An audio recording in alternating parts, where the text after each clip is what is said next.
Être sélectionné. Si tu visionnes cela à l'instant, un événement vient de survenir dans le domaine invisible, que tu dois impérativement apprendre. Il y a 3 minutes avant que tu ne sélectionnes cette vidéo, une résolution a été prise dans les sphères célestes au sujet de ton existence. Ce que je vais te révéler va éclaircir pourquoi tu ressens ces émotions particulières depuis les dernières 72 heures. Ce n'est pas un simple discours d'inspiration. Ce n'est pas une autre conversation spirituelle pour te booster. C'est un message direct émanant du siège divin jusqu'à toi. Celui qui porte une marque distinctive. Celui qui a été désigné.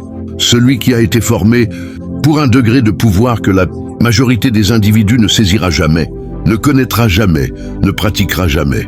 Ce que tu es sur le point d'écouter a été empêché d'arriver jusqu'à toi à de nombreuses reprises. L'adversaire a multiplié les efforts pour bloquer ces renseignements de tes oreilles, de ton intellect, de ton âme. Mais aucune stratégie montée contre un plan sacré ne triomphera. Ce message ne restera pas sans effet. Avant de plonger plus avant, il faut que tu accomplisses 3 actions sur le champ. Je ne te suggère pas, je te commande. Élu, c'est le moment. Si cette parole t'a transpercé l'âme, si tu sens le feu divin monter en toi, ne reste pas silencieux. Abonne-toi maintenant, active la cloche et rejoins les milliers de choisis qui se lèvent en ce moment précis. Dans les commentaires, écris cette phrase avec puissance. Je reçois mon manteau et mon territoire en 2025-2026. Écris-la en majuscule, écris-la avec foi, car chaque fois qu'un élu la proclame, un ange la grave dans les cieux et une porte s'ouvre sur terre. Et si ton cœur te pousse à accélérer l'onction sur cette chaîne, utilise le bouton Super Thanks juste en dessous. Chaque don, peu importe le montant, devient une semence qui explose en récolte pour toi et qui permet à ces transmissions directes du trône d'atteindre des centaines de milliers d'autres élus qui cherchent désespérément cette parole en ce moment même. À tous ceux qui ont déjà donné, merci du fond du cœur. Vos noms sont inscrits dans le livre des généreux au ciel. Et je déclare sur vous un retour centuple, des portes grandes ouvertes et une accélération surnaturelle dans tous les domaines de votre vie. Maintenant, élisez-vous, abonnez-vous. Proclamez la phrase « Donnez si vous êtes conduit » et regardez le ciel répondre immédiatement. Le temps est venu. On ne recule plus. On avance. On règne. Troisièmement, laisse un commentaire avec le chiffre 99 en bas. Ce n'est pas un chiffre arbitraire. C'est un symbole d'achèvement. Un indicateur que tu termines une phase et en inities une nouvelle. Une affirmation que tu rejettes de demeurer dans ton état actuel. Exécute cela immédiatement. Ne l'ignore pas. Ne passe pas outre. Ceux qui suivent sans délai sont ceux qui percevront la transformation avant la conclusion de cette séquence. À présent, permets-moi de t'expliquer ce qui s'est déroulé au cours des dernières semaines, voire des mois.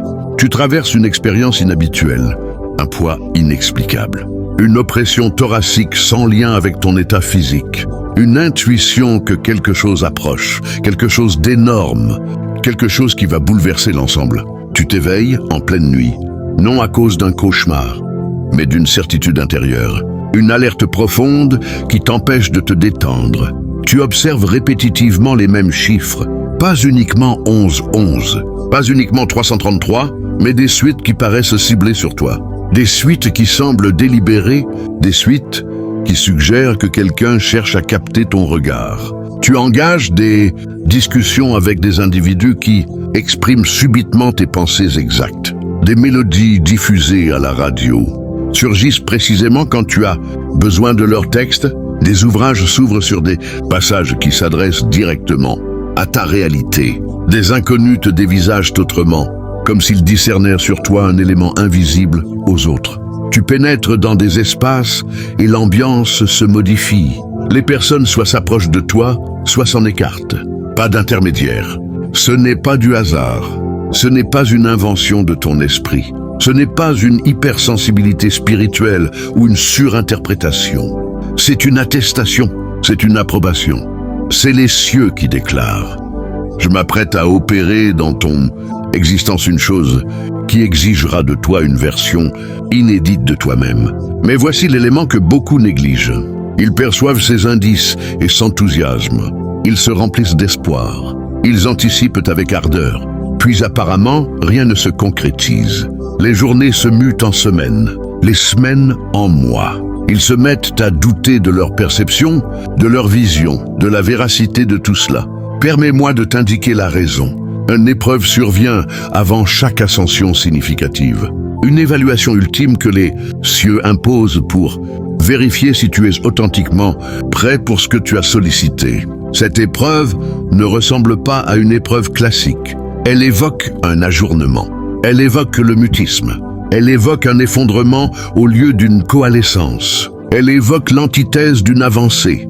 Et c'est à ce stade que la majorité trébuche. Ils perçoivent l'épreuve comme un refus alors qu'il s'agit d'une mise en condition. Tu te trouves dans cette épreuve actuellement. C'est la raison pour laquelle tu visionnes cela.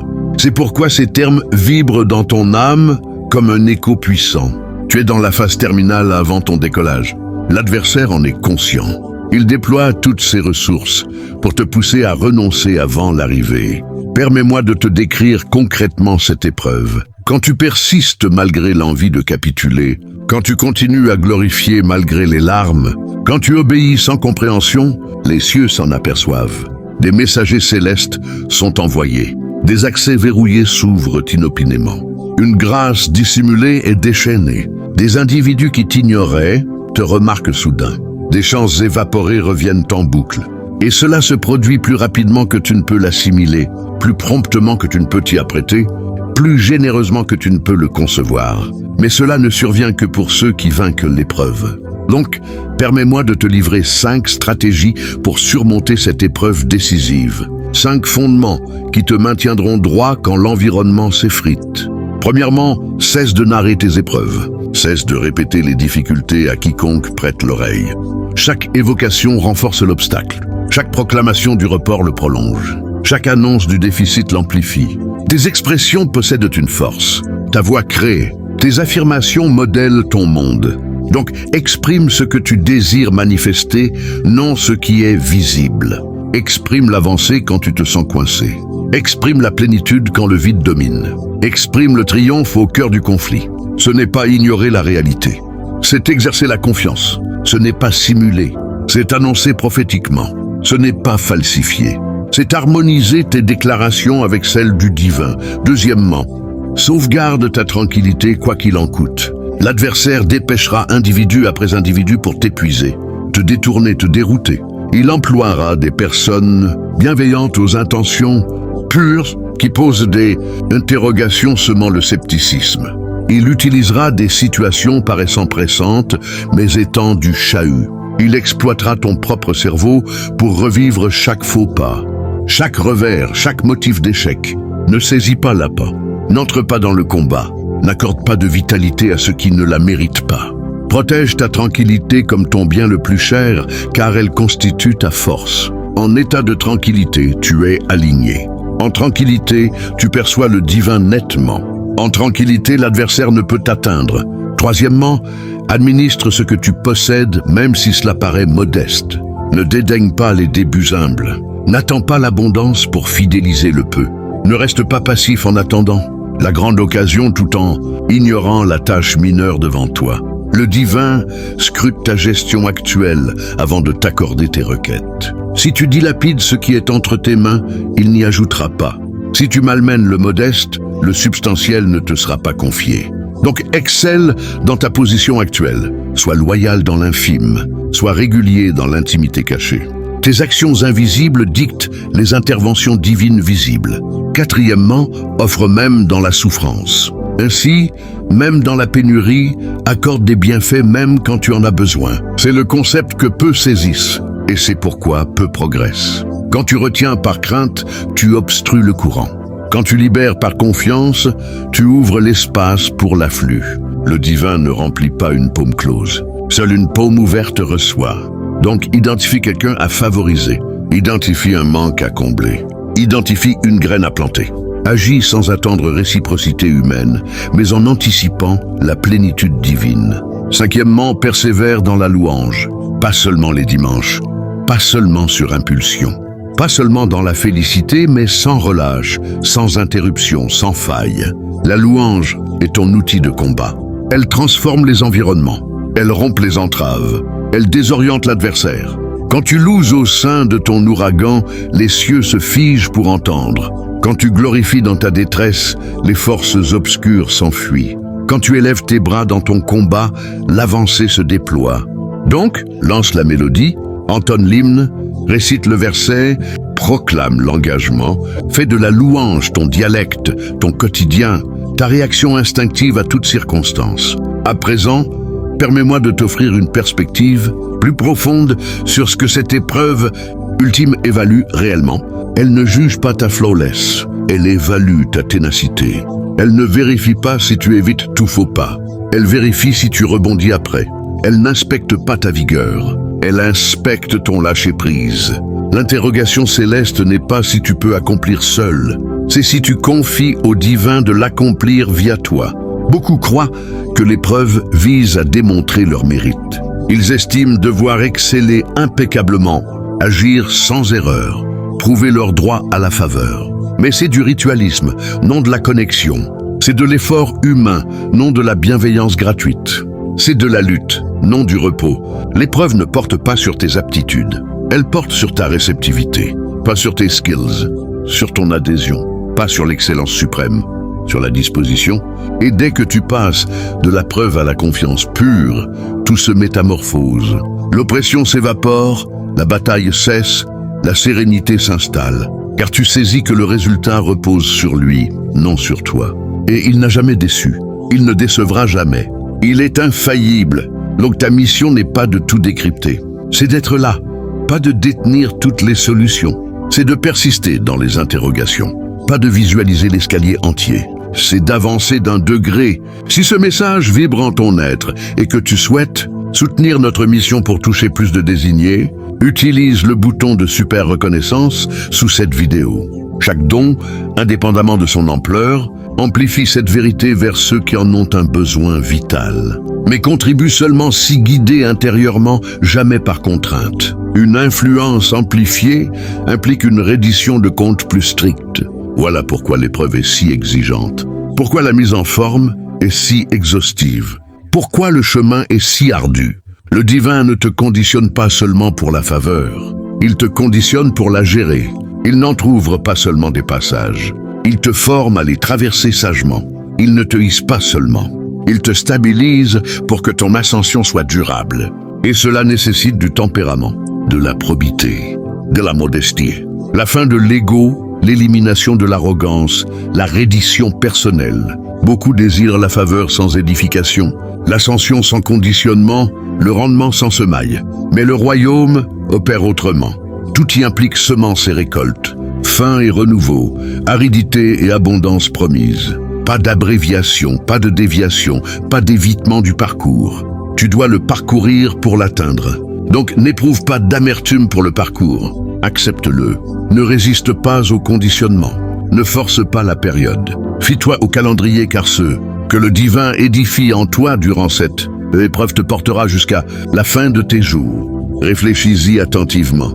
Si tes prières d'il y a 5 ans avaient été exaucées, aurais-tu été apte? Si les accès implorés s'étaient déverrouillés alors, aurais-tu eu la maturité pour les franchir? Si les ressources demandées étaient arrivées, aurais-tu eu la sagesse pour les administrer? Ou t'aurait-elle anéanti? La réponse est négative, et le divin le savait. Donc il a ajourné non pour rejeter, mais pour te mûrir. Il a retenu non pour nuire, mais pour assister. Il a refusé non par manque d'affection, mais par excès, évitant de te confier ce qui t'aurait blessé plutôt qu'aidé.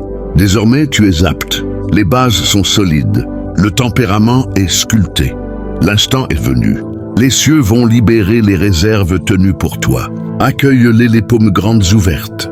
Sans prétention, sans suffisance, sans négligence, mais avec reconnaissance, modestie, administration prudente, conscient que chaque attribution est un devoir. Chaque faveur est une tâche. Chaque accès est une chance de contribuer.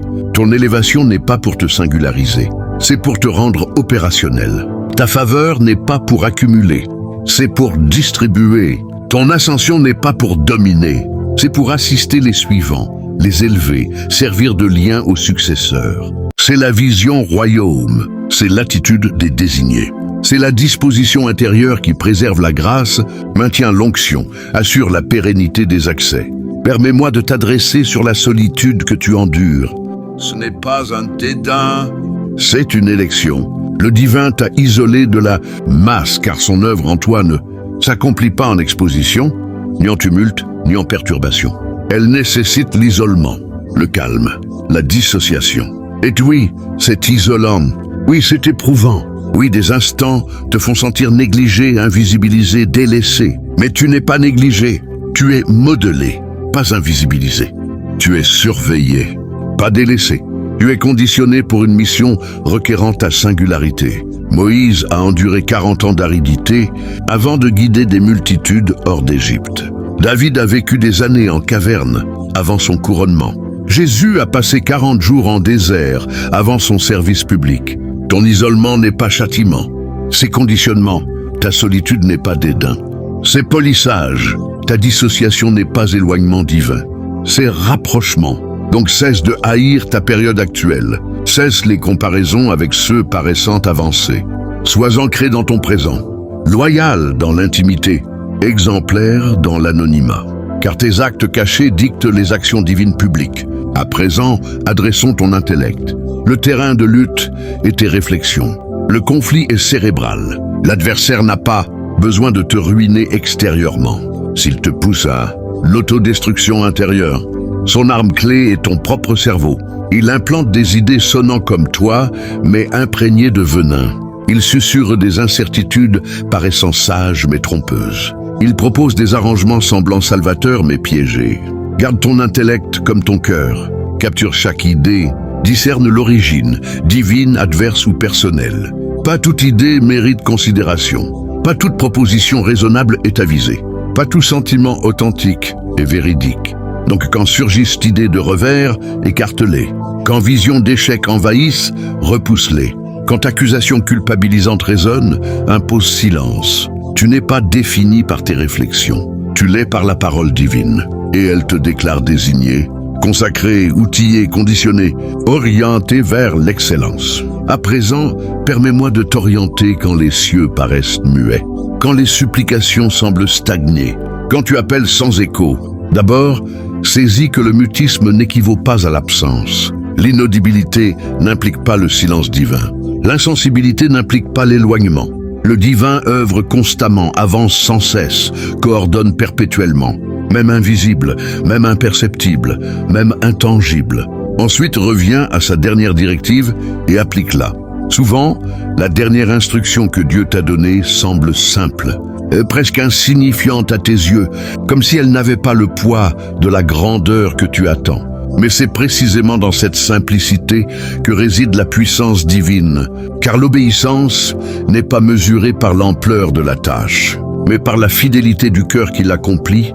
Et quand tu reviens à cette parole, quand tu la mets en pratique sans ajouter tes propres interprétations ou tes délais personnels, c'est comme si tu activais un mécanisme céleste qui débloque les étapes suivantes, parce que Dieu ne révèle pas tout d'un coup pour éviter que ton esprit ne soit submergé par l'immensité de son plan. Il te guide pas à pas, comme un père qui enseigne à son enfant à marcher. Et si tu ignores cette dernière directive, si tu la mets de côté en pensant qu'elle est obsolète ou trop modeste, tu risques de prolonger ton séjour dans le désert spirituel, car l'obéissance est la clé qui ouvre les portes cachées. Elle est le pont entre ta position actuelle et la promesse qui t'attend. Et souviens-toi que dans les Écritures, des figures comme Abraham ont obéi à une voix qui leur demandait de quitter, tout sans savoir la destination exacte. Et c'est cette obéissance aveugle, cette confiance radicale, qui a déclenché des alliances éternelles, des nations entières, naissant d'un seul acte de soumission. Alors ne sous-estime pas ce que Dieu t'a dit en dernier. Revisite-le, médite-le, applique-le avec diligence. Et tu verras comment le silence se brise, comment les réponses affluent comme un torrent après une longue sécheresse, car Dieu honore ceux qui honorent sa parole, même quand elle semble petite. Troisièmement, ancre-toi dans la gratitude, même au milieu du silence. car la reconnaissance n'est pas une réaction à la bénédiction reçue, mais une posture qui attire la bénédiction à venir. Et quand tu commences à remercier Dieu pour ce que tu ne vois pas encore, pour les portes qui s'ouvrent dans l'invisible, pour les alliances qui se tissent dans les coulisses du royaume spirituel, tu crées un champ magnétique qui attire les miracles, parce que la gratitude élève ta fréquence vibratoire, elle aligne ton esprit avec les fréquences célestes où les anges opèrent. Et l'ennemi déteste cela, il fuit les cœurs reconnaissants, car ils sont imprenables, comme une forteresse gardée par la joie divine. Et imagine un instant si tu passais tes journées à lister non pas tes manques, mais tes merci, à compter non pas tes épreuves, mais tes victoires passées, à célébrer non pas ce qui manque, mais ce qui est déjà là, comme la vie en toi, la force qui te porte, les petites synchronicités qui te guident, et au fur et à mesure, tu remarqueras comment ton perspective change, comment le poids s'allège, comment le silence devient non plus une absence, mais une présence paisible, une attente remplie d'anticipation, car Dieu est fidèle. Et ta gratitude est comme une semence plantée dans un sol fertile qui germera en une récolte abondante au moment opportun. Et n'oublie pas que dans les moments de silence, les plus grands prophètes ont appris à louer, comme David dans ses psaumes, transformant ses plaintes en hymnes. Et c'est cette alchimie spirituelle qui transmute le plomb de l'épreuve en or de la gloire. Quatrièmement, entoure-toi de souvenirs divins, construis des autels mentaux, des moments où Dieu a déjà agi dans ta vie, car la mémoire est une arme puissante contre le découragement. Et quand le silence s'étire, quand les doutes assaillent, reviens à ces pierres de souvenirs, comme Jacob qui a érigé un autel après son rêve d'échelle céleste, marquant l'endroit où Dieu lui a parlé. Et pour toi, cela peut être un journal où tu notes tes victoires passées, tes réponses à prières antérieures, tes délivrances miraculeuses, ou même des objets symboliques qui te rappellent sa fidélité. Et en les revisitant, tu ravives la flamme de la foi. Tu rappelles à ton âme que celui qui a agi hier agira encore demain, car Dieu n'est pas un homme pour mentir, ni un fils d'homme pour se repentir. Ses promesses sont oui et amen, et ses souvenirs deviennent des ancres qui te stabilisent dans la tempête, empêchant l'ennemi de te faire dériver vers des eaux de désespoir. Et plus tu cultives cette habitude, plus ton témoignage se renforce, devenant une source d'inspiration non seulement pour toi, mais pour ceux autour de toi qui traversent leur propre silence, car ton histoire deviendra leur espoir, ton endurance leur encouragement, et ainsi le royaume s'étend de cœur à cœur, de silence brisé à silence brisé. Cinquièmement, engage-toi dans le service des autres, même quand ton propre ciel semble fermé, car le paradoxe du royaume est que en donnant, tu reçois, en servant tu es servi, et quand tu tournes ton regard vers les besoins d'autrui, vers ceux qui sont plus bas que toi dans leur vallée, tu ouvres un canal pour que la provision divine coule à travers toi, et l'ennemi veut te garder focalisé sur tes propres luttes pour t'isoler. Mais en servant, tu brises cet isolement, tu entres dans une communauté de foi où les charges se partagent. Et imagine si, au lieu de te lamenter sur ton silence, tu allais encourager un frère ou une sœur en Christ, partager une parole de vie, prier pour leur percée, et dans cet acte altruiste, Dieu souvent débloque la tienne. Car il est écrit que celui qui arrose sera arrosé, et tes semences de service deviendront des récoltes de révélation, brisant le silence avec des témoignages frais, et cela te garde humble, te rappelant que ton élévation n'est pas pour toi seul, mais pour édifier le corps, pour glorifier le roi. Et au fil du temps, tu verras comment ces actes de service transforment ton silence en symphonie, où chaque note est une réponse divine inattendue. Maintenant, laisse-moi approfondir sur la nature de ce silence divin, car il n'est pas un vide, mais un plein, pas une punition, mais une incubation, comme une graine enfouie dans la terre qui semble morte, mais qui prépare une explosion de vie. Et pendant ce temps, Dieu t'enseigne la dépendance totale. Il te dépouille de tes appuis humains pour que tu t'appuies uniquement sur lui.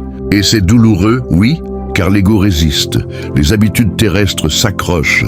Mais c'est nécessaire pour que tu entres dans une dimension où sa voix devient ton seul guide. Et dans ce silence, écoute les murmures subtils, les impressions du Saint-Esprit qui ne crient pas toujours, mais qui souffle doucement, comme le vent sur Élie dans la caverne, non dans le tremblement de terre, ni dans le feu, mais dans un bruit doux et subtil, et apprends à discerner ces murmures, à les chérir, car ils sont les prémices de la révélation plus grande, et si tu persévères, le silence se transformera en une conversation intime, où Dieu te révèle des secrets du royaume, des stratégies pour ta mission, des visions pour ton avenir, et tu sortiras de cette saison non plus comme un novice, mais comme un général spirituel, armé et prêt pour la bataille. Pense à Joseph, jeté en prison après avoir interprété des rêves, entrant dans un silence apparent où ses propres rêves semblaient oubliés.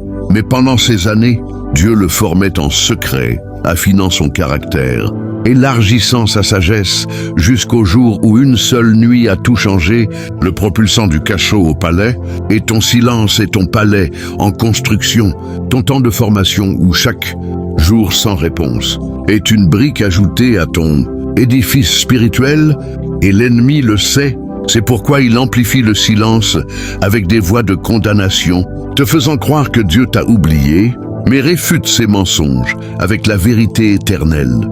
Car celui qui a commencé l'œuvre en toi l'amènera à son achèvement, et ton rôle est de rester vigilant, de veiller en prière, de jeûner si l'esprit te guide. Car le jeûne affûte tes sens spirituels, il affaiblit la chair pour fortifier l'esprit. Et dans ces moments de privation volontaire, les voiles se déchirent, les révélations coulent, et le silence devient un sanctuaire où tu rencontres Dieu face à face. Allons plus loin dans la compréhension des armes spirituelles que tu possèdes déjà, car tu n'es pas sans défense dans ce silence. Tu as l'armure de Dieu, la ceinture de la vérité pour contrer les illusions, le bouclier de la foi pour éteindre les flèches enflammées du doute, l'épée de l'esprit, qui est la parole de Dieu pour trancher les mensonges.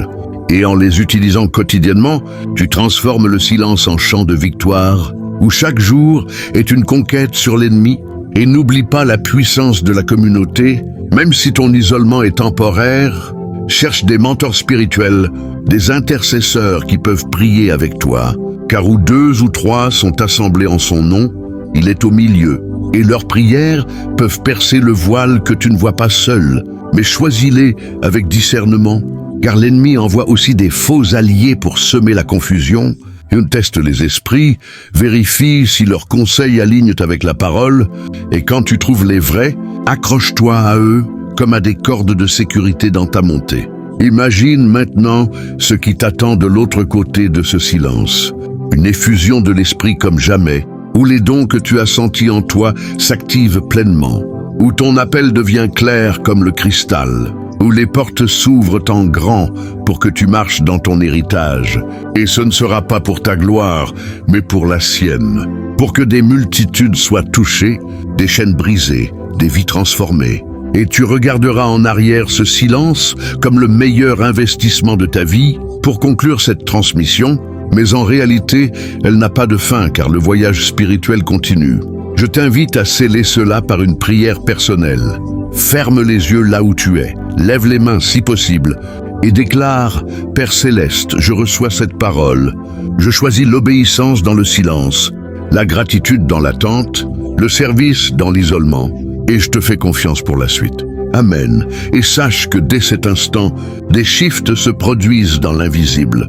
Des anges sont activés, des plans s'alignent, car tu as dit oui à ton destin de choisi, et que Dieu te bénisse abondamment au-delà de tes attentes. Et maintenant, alors que tu intègres cette vérité dans ton être, permets-moi de plonger encore plus profondément dans les mystères de la persévérance spirituelle, car ce n'est pas seulement une question de survivre à l'épreuve, mais de la transformer en un terrain fertile où ta destinée fleurit avec une intensité divine que tu n'as encore jamais imaginée.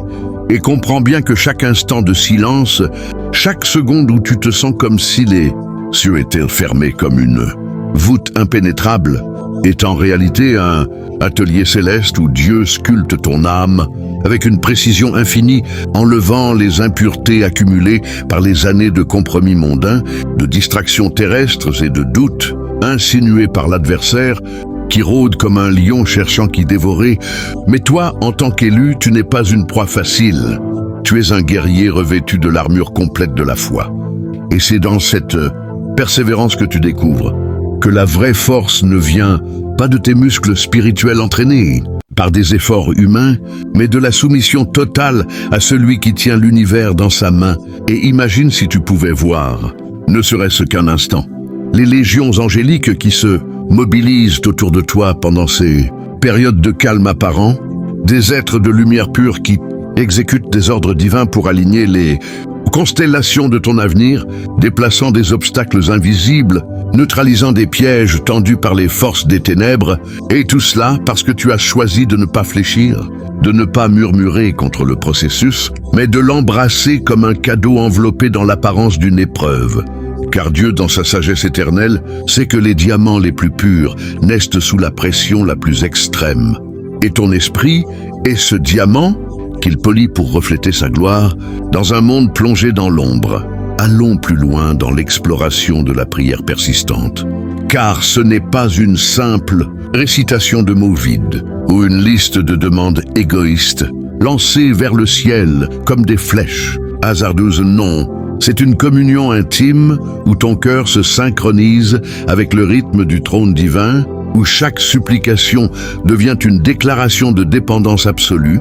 Et quand le silence persiste, ne cesse pas de prier, au contraire, intensifie-la, passe de la prière sporadique à la prière continuelle, comme un feu qui ne s'éteint jamais, et souviens-toi des paraboles où Jésus enseigne sur la veuve persistante qui importune le juge injuste jusqu'à obtenir justice, ou sur l'ami qui frappe à la porte au milieu de la nuit pour du pain.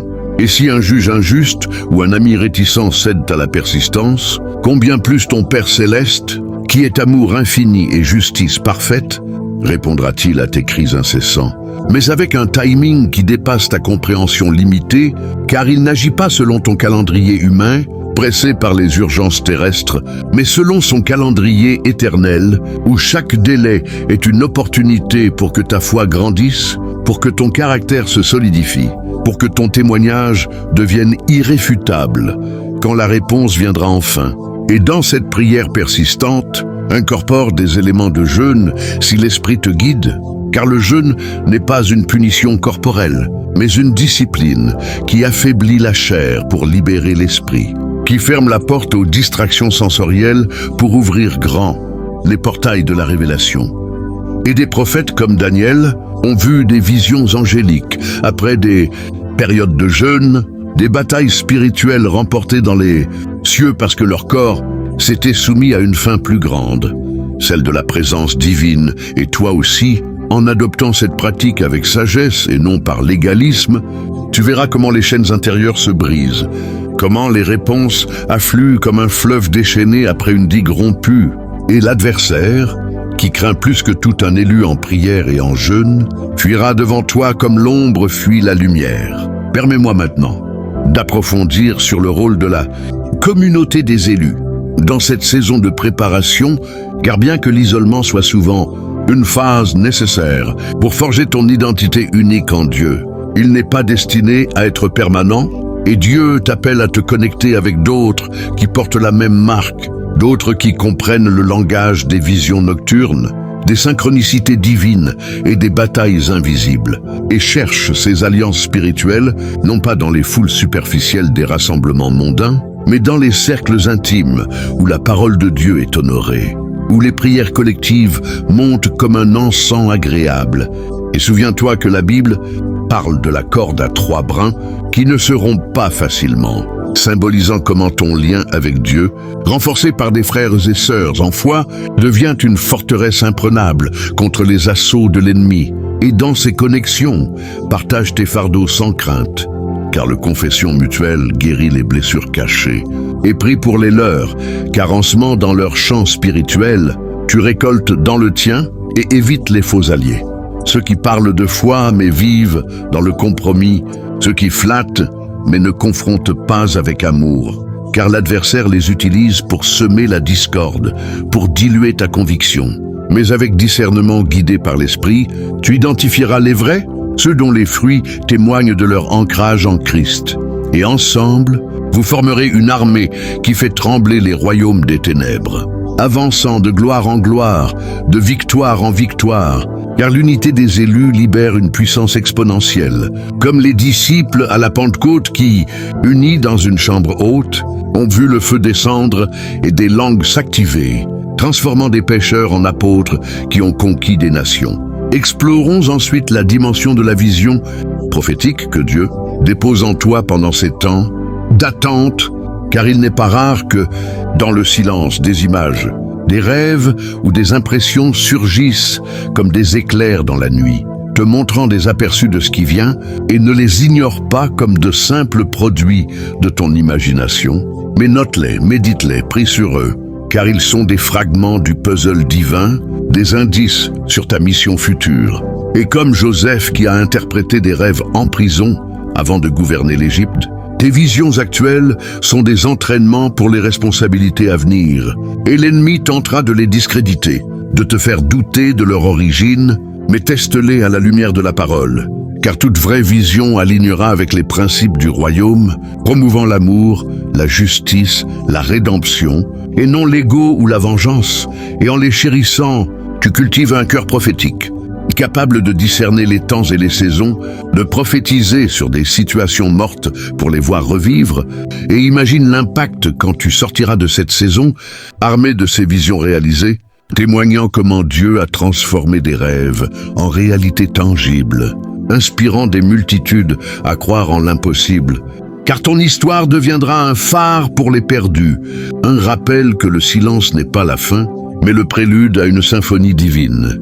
Allons encore plus profond dans la compréhension de la restauration divine qui suit invariablement ces périodes de test, car Dieu n'est pas seulement un créateur, il est un restaurateur, un reconstructeur des ruines anciennes, et ce que l'ennemi a volé, brisé ou souillé dans ton passé, il le ramènera multiplié comme Job qui, après avoir enduré des pertes inimaginables, a reçu le double de tout. Et pour toi, cette restauration ne sera pas seulement matérielle, bien que les portes de provision s'ouvriront largement, mais surtout spirituelle, émotionnelle, relationnelle, où des liens brisés se renoueront avec une force nouvelle, où des blessures profondes cicatriseront sous le baume de sa présence, et des rêves enterrés ressusciteront avec une vigueur renouvelée.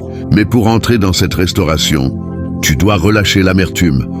Pardonner comme Christ a pardonné, car le non-pardon est une chaîne qui t'attache au passé, empêchant l'avenir de se déployer, et pratique le pardon non comme une faiblesse, mais comme une arme qui libère ton propre cœur, qui désarme l'adversaire, qui utilise les offenses pour te garder captif. Et quand tu pardonnes, tu ouvres la voie à la guérison miraculeuse, où Dieu verse son huile sur tes plaies, te rendant entier pour servir avec une compassion authentique.